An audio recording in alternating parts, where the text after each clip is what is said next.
Welcome back to the Toffee Blues, your source for all things Everton. I am Connor Williams once again, back with another 24/7 news report. We start off this news report, as always, with our breaking news, or our headline news. And our headline news is that Everton are believed to have expressed an interest in Lucien Favre, despite the former Dortmund coach talking to Crystal Palace. This has come from Ed Aarons, sports writer at The Guardian. We did do a poll on the Toffee Blues Twitter. You can follow the Toffee Blues. Their link is in the description down below as always. Like I always say, we put out a lot of polls every single day asking your opinions on managers, sometimes transfers. And it's a way for you guys to be heard. I tend to read the polls out every time there is one on the video. So it's a chance for you guys to be heard, your voice to be heard. But there was a poll put out saying, would you take Lucien Favre as the new Everton manager? 1,315 of you voted. 78% said yes, 22% said no. The poll is still open for another 24 hours. So if you want your voice heard, if you want to be one of those 1,315 that voted, go follow the Toffee Blues, go onto Twitter, and have your opinion heard. We'd love to hear from you. One of the major best things about all of this is, hearing other people's opinions and viewpoints. So we love to hear it. For me, Lucien Favre, he's a great manager. I think between us and Palace, and I mean this in the least disrespectful way to Palace, because they're a good club and they've got a nice set of fans. I think we're the more attractive offer, just because, like I said in a live stream a couple of days ago, we are an attractive offer in general, because of what we can provide: money, contract. Even if it goes wrong, we'll probably, we'll be paying you out. But also, I think we have the better squad, just because I know a couple of Crystal Palace players are leaving on a free, or have left on a free probably by now.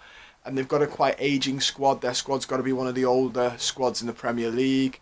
It's going to need a bit of a rebuild at Crystal Palace, a little bit more than we would. They need a big rebuild at Palace.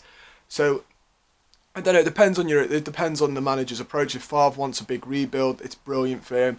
But if he wants somewhere where he doesn't have to, as big of a rebuild, we are probably the more attractive one of the two. But that being said, you never know. I did see a couple of people saying the only thing with Favre is he needs patience, and someone saying, he's got to be given patience at Everton. But I think the majority of fans now have always and now are realising, whoever we get in, we're going to have to back them. This is why I don't want a stopgap for the next 12 months, 18 months. The safe option, as people keep saying. We don't need a safe option. We need someone that we can support and build, and we need them to be there longer than 18 months to see any real effect. I don't think we're going to get anybody in who in those 18 months is going to do miracles at us, because that's not how the world works. You need to build, you need to get your philosophy and set to the team, you need to get the players you want, and then you can go on. When you look at some of the greater clubs, they have their philosophies already, and they pick managers who suit their styles. We don't quite do that, but we need to start getting into it, and one of them is picking a good manager with a good philosophy, in my opinion, that you can back, and a style of play that you ultimately think would suit Everton in the long term. So if that manager leaves, we get in a similar style of play, like the Jürgen pressing or tiki-taka, not saying those particular ones, but you need somebody who has a style, and then you need to back managers that have that style, because, Guardiola's not the only tiki-taka manager in the world, and Jurgen Klopp's not the only Jürgen pressing manager in the world. There's plenty of them, but that's my thing on Favre. I think he will be given time at us, but I think everybody, whoever we get, needs that time. We also have from TalkSport that it looks like Everton have decided against appointing Rafa Benitez due to the unrest and the reaction from the Everton fans. Like I said, that's come from TalkSport, who a couple of days ago had announced that Benitez was going to be done. Was going to be a done deal and announced. Jim White said it. Personally, I don't think any of the media actually know. Alan Myers, I saw on Twitter, said that no one's been offered it and no one's rejected it. I don't think the media fully know. I think it's a lot of hearsay, she-say, because in the last 2 weeks we've heard Nuno is a done deal, then we heard Benitez is a done deal. I don't think anyone is truly that close to the job. But this doesn't surprise me, and I think this is ultimately the right choice. If it's going to cause this much unrest, whether you're Benitez in or out, if it's going to cause this much unrest, before the season's even started, I just don't think it's worth the trouble. and I don't think he is good enough to be worth the trouble, in all honesty. That's my personal opinion, but I don't think he's worth this unrest in the fan base. I really don't. I think, not unfortunately, it happens. I think he's probably not the manager he was in 2005 when he won the Champions League with Liverpool.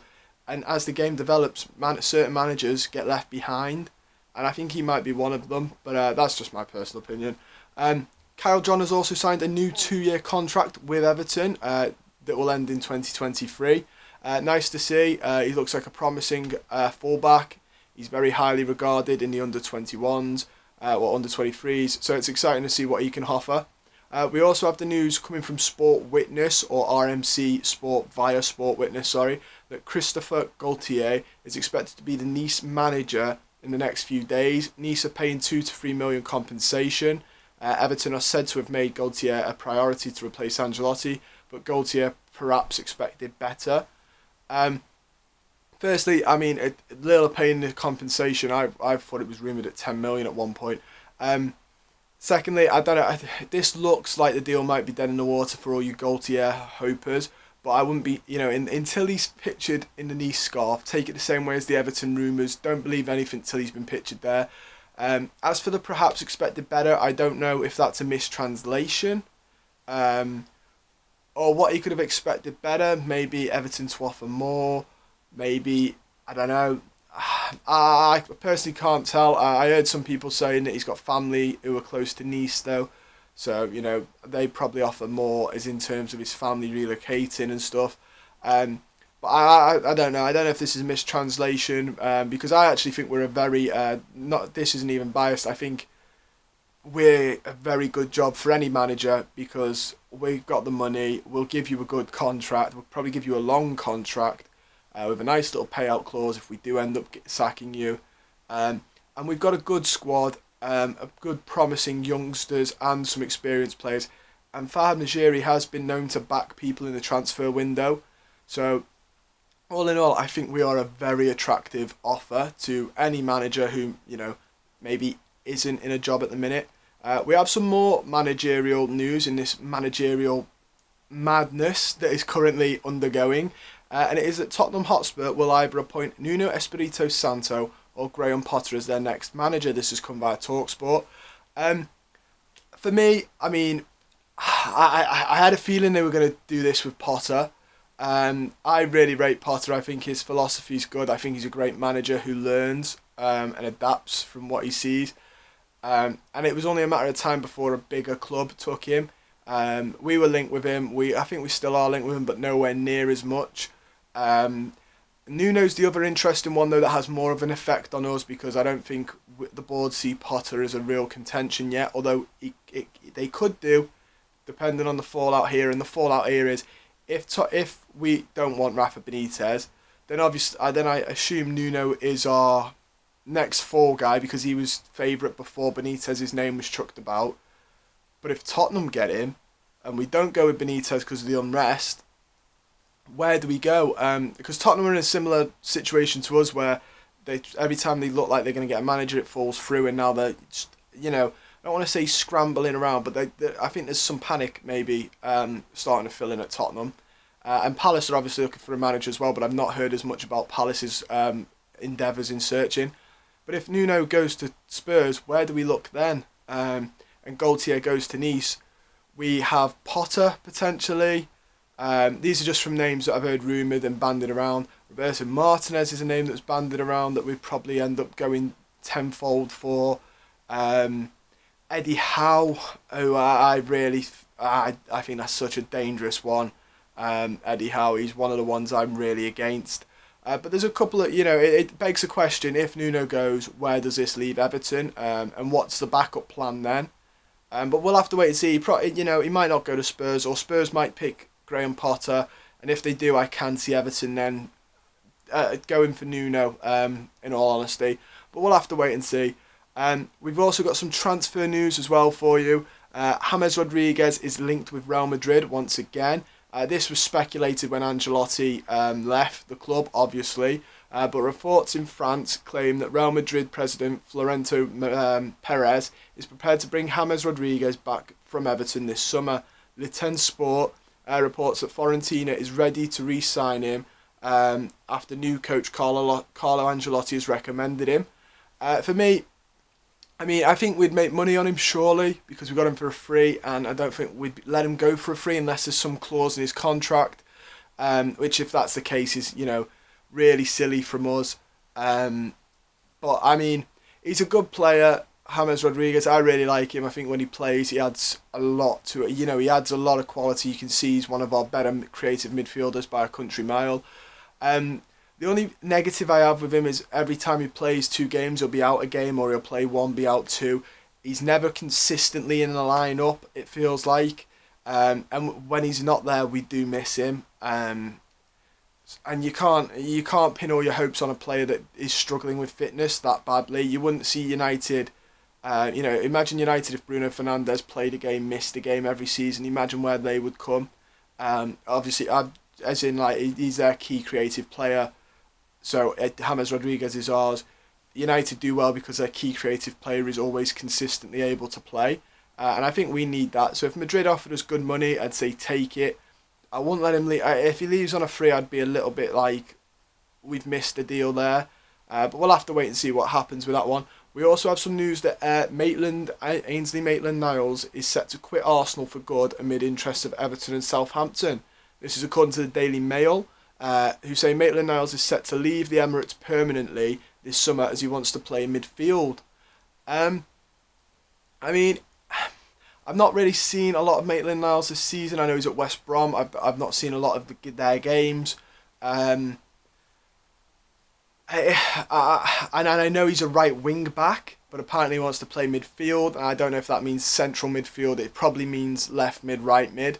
And right mid is somewhere or winger in general is somewhere that Everton, we could probably do with improving that side of the field, that whole right hand side from right back to another right winger. But we were linked with other players. We were linked at one point with Leon Bailey, very very early on in this, halfway through the season. He'd have been a great player, and we've been linked with a couple of other right-footed wingers. The one from Villarreal, Samuel Changsui, I think it is. So it's obviously a position we are looking for. I mean, I feel like this one he goes to Southampton. I don't think Everton could offer him the game time he wants compared to Southampton. Because I think we'll go and get somebody else in for right mid as well. And we've obviously got Alex Iwobi, and if Rodriguez stays and he does play out in the right, you've got him. We've got a couple of options, and I think we are going to go for an out-and-out winger who's fast and right-footed to cross the ball in. I can see that being something we aim for this summer. So I don't know if we can offer Ainsley Maitland-Niles, the game time he wants, but Southampton would be a great team. I think Hassan Hutel would quite like him. They like to play like a wide playmaker outright. So I think they would push for him, and I think they could offer him the game time. I think we are probably going to go for somebody a little bit older, a little bit better, and a little bit more experienced.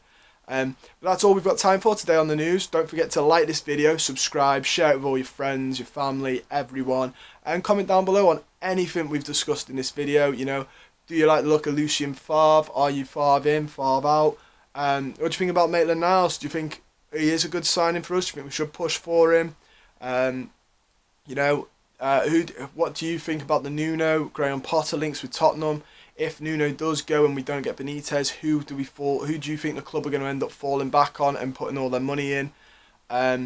Just let us know all of that down below, and don't forget that you can follow me and the Toffee Blues on Twitter. Our links are in the description as always, and most importantly guys, take care.